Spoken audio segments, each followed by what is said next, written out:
Geoff Patterson here rinkside along with Matthew Wililko of the Pembroke Lumber Kings. Right now the squad down by a 4 count after 2 periods of play. As you can see in the background, the Cornwall Colts in charge of things right now after 2 periods. Matthew, you got to participate in a rather unique event last night in Nepean. It seemed like it was a pretty emotional victory.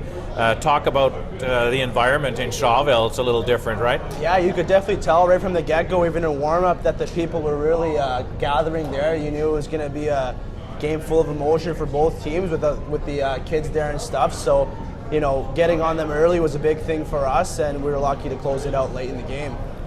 Now, in that smaller arena, did you find that the physicality was a little bit more of a factor, perhaps, than it usually is in behind us here at the Memorial Centre? Oh, 100%. With not that much space on the ice, definitely getting in people's space, limiting their time and space was definitely a big key to victory for sure. Now, with that emotion that you were talking about and physicality, do you think the club's kind of letting down a little bit here today? Down 4 goals here to these Cornwall Colts in a really big game.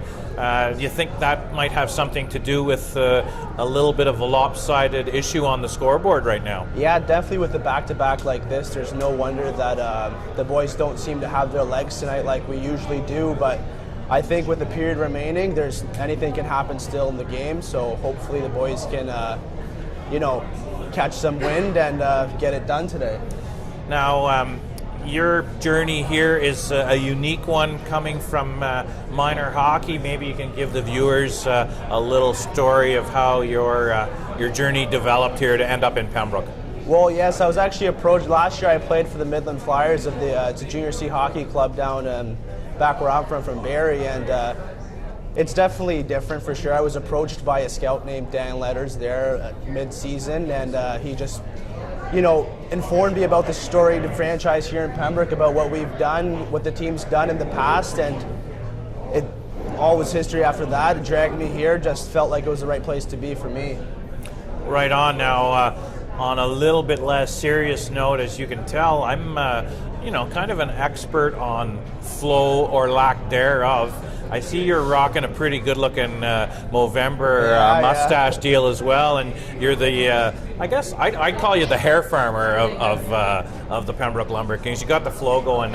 Is that kind of a good luck thing? You have a lot of history with that, or what's the comment on the hairstyle here? I used to have a hairstyle different actually 2 years ago, but one morning it flopped on me and I never looked back. Right on. Right? Like I looked in the mirror and said it didn't look too bad, and I decided to keep it. Now, I don't know if there's an awful lot of surfing and stuff going on in Barrie, but maybe one of your teammates from California, you think he'd be looking like the California surfer, but you seem to kind of fit that image. Any desire to maybe go to Cali and see what's going on down that way? Actually, he's asked me to go down, move with him. He said I would fit the profile pretty well, so I've really considered it. Well, now what's your kind of biggest adjustment, I guess, coming from a place where a little bit more population and a little different hockey town from where you hail from? What's the biggest adjustment to life in Pembroke here?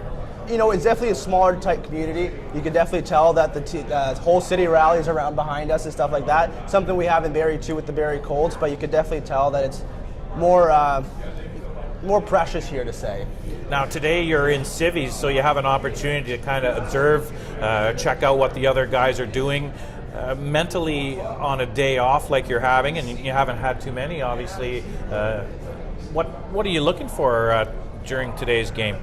Definitely see how the boys respond to yesterday. Like, even though we came out with the win, I really wanted to see how it would come out, especially after a back-to-back. We usually play on a Friday, Sunday kind of matter. Mm-hmm. So I've definitely been looking for that.